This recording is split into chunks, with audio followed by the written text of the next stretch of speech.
Hello, my name is Erica Shea, and you are tuned into Slay, where each week you and I turn our attention inward and reflect on ideas intended to help move you into a state of inspiration and empower you to take decisive, proactive action toward achieving your goals and reaching your highest potential. Today, we are talking through one key component to manifesting our greatness, which is the ability to make definite decisions. And by definite decisions, I mean with unwavering commitment and conviction. Okay. If you are ready to reduce stress, to stay on track, and just feel more empowered and in control of your life, then this episode is for you. Let's get into it. According to the World Health Organization, mental health conditions such as depression, anxiety, and bipolar disorder are the leading cause of disability worldwide. That is, they are ahead of heart disease, ahead of cancer, and ahead of disorders like back pain and arthritis.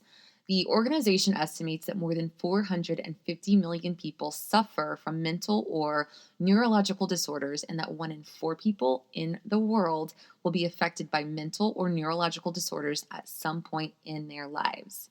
Now, a point that I want to tie into this is something that we've talked about before, which is the thoughts that we think, they contribute to our mood. And when we maintain a mood for an extended period of time, it contributes to our temperament and our personality, meaning it contributes to who we are being. But it's not only who we're being today that it contributes to who we're becoming tomorrow, because mood can also affect our neurology, and it can have an impact on the structure and the function of the brain, which, if affected, can influence our memory, learning, decision making, and emotional regulation, which in turn can influence our behaviors. Now, all that said, I don't want to get into weeds with this, so I'm going to get straight to the point that I'm trying to highlight here, which is we don't have to be statistics, okay?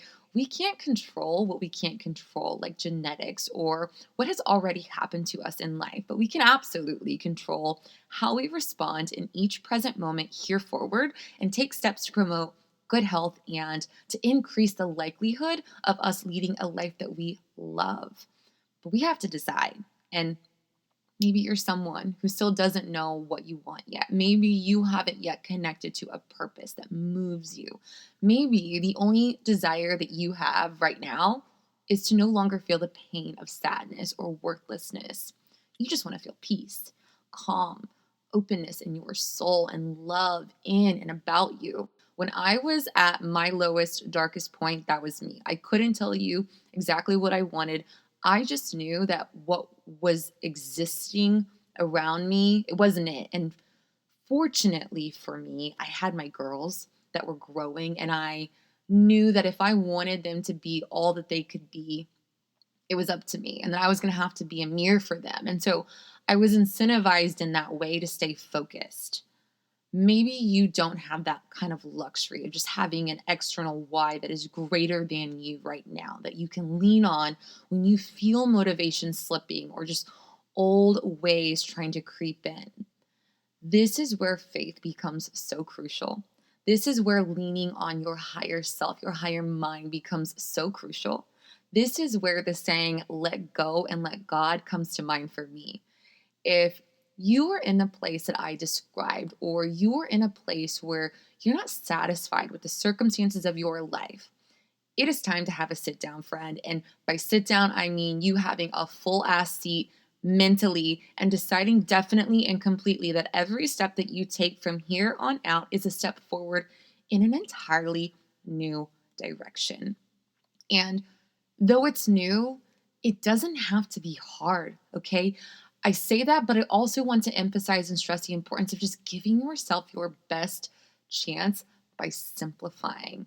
And by simplifying, I mean just minimizing what you allow to have access to you, okay? Ask yourself when faced with an option or obstacle, whether engaging or pursuing, whether it serves your pride, your ego, or if it's something that serves your greatest good.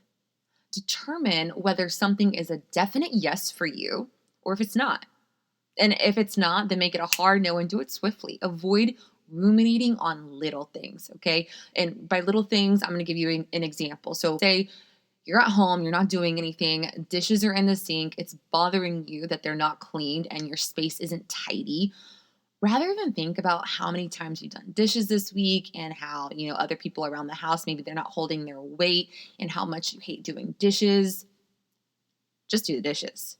Consider thoughts like that to be non essential and choose to not entertain them, which is not easy to do. But I say that because all we do when we're reflecting on non essential points like that is lock up our valuable energy and waste our valuable time.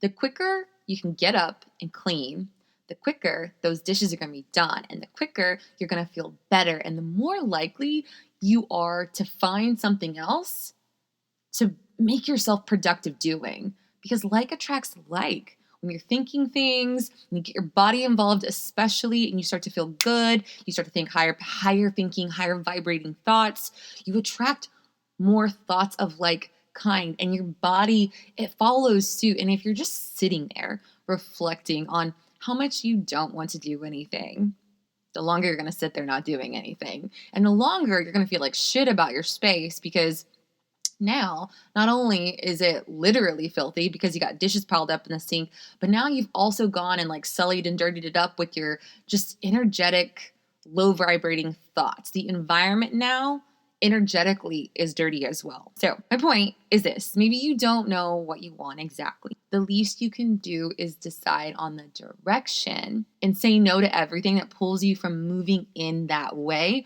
or from staying on track. Eventually, by giving yourself a greater purpose will be revealed to you, and yet an even greater one. But you have to take the step, and you have to continue taking steps. Last episode, we touched on prosperity as a state of mind, and I want to build on that just a little here because there are so many people in this world with a lot of money who don't feel successful. And there are also people in this world with very little in comparison who feel prosperous. And it's because they're able to look at all the areas of their lives and feel a richness in their soul for the love that they have in their life, for their health, for their bills being paid. There's just an immense amount of gratitude within their hearts. Remember, when you focus on the good gets better. When you show the universe how thankful you are, it gives you even more to be thankful for. It wants to be seen and it wants to show out for you, but we first have to develop an eye and we have to learn to appreciate beauty in the ordinary and in the little things. So, how do I tie all this together? Everything is what we make it. That's how. Challenges are only as stressful as we perceive them to be.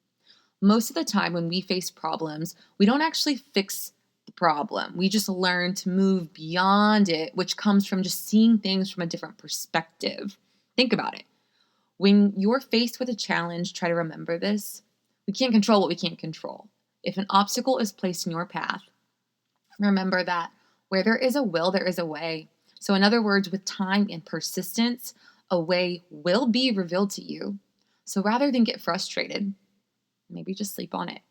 But be intentional about it by asking your higher mind or God before you sleep to show you the way through or to reveal to you what you're not seeing or what you're missing. And from there, let your conscious mind rest easy, trusting that your subconscious mind is going to continue to work on that problem for you.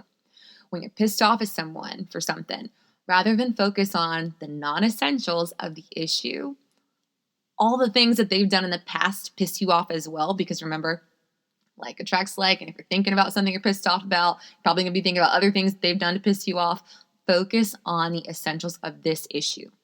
Decide whether you want resolution with this person or not. And if you're this vexed about it, it's a high chance that you do want a resolution. So if the answer is a clear yes, then it is clear to you, or it should be clear to you, that you gotta focus on just reconciling above all else. So any of the petty things that you could say or would normally entertain, those are no longer acceptable to you. If a comment doesn't support the purpose of reconciliation, then it doesn't deserve leaving your lips. When you're torn between multiple options and you're unsure of what to do, weigh the pros and cons. Make a list of the advantages and the disadvantages of each. Consider the potential consequences of each choice.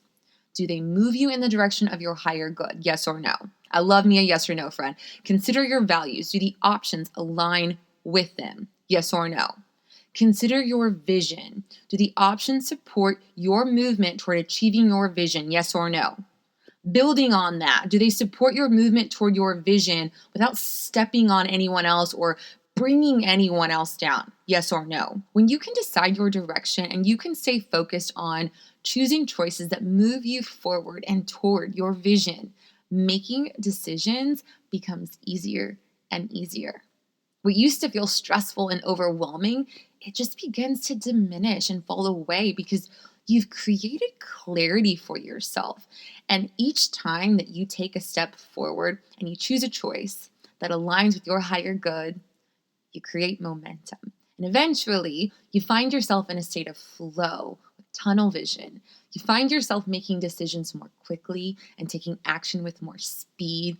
You find yourself attracting even more good into your life, and you realize that you don't feel as down as you once did. This is why it's so important for you to just focus on the process rather than the end goal, because it takes the extra pressure off of not being somewhere, and you find that you now have more enthusiasm for life and creating. And I'm telling you, it's because our minds affect our bodies and our bodies affect our minds. I mean, that's not the only reason, but that's a big part of it. So if you can get yourself in motion, you can start to produce these wins for yourself, and it's going to be this cyclical reaction that just continues to play itself out until you stop it. So the point is to get into a flow state. Deciding your direction in life comes down to deciding the type of thoughts that you're willing to entertain. So who do you want to be? How do you want to feel? What kind of life do you want to lead? Decide if you haven't already. Then choose that ideal every single time you are tested. Choose that ideal every single time you feel tempted. Choose that ideal every single time you feel worried, every single time you feel doubt. Use those indicators, those emotions, those triggers as feedback that something within you right now, it's not in alignment. What can you let go of to let love, to let God, to let potential, whatever you want to call it, express through you? Think of it as a marriage with yourself, okay? When people decide to get married, they are essentially choosing to make the marriage work, and they have to choose to do the work every single day. Every single day is a choice. It's a recommitment. Decide that you want to commit to yourself, this life, this ideal, this vision that you are holding for yourself. And each day, choose thoughts, behaviors, and actions that move you toward it, move you toward success. Remember, we cannot become who we want by remaining who we are. Hold your vision and make your moves. If you enjoyed this episode and know someone who could benefit from today's message or any of the content that we discuss, please be sure to share it with them. As always, I thank you for tuning in. Until next time, continue to show up for yourself in a major way.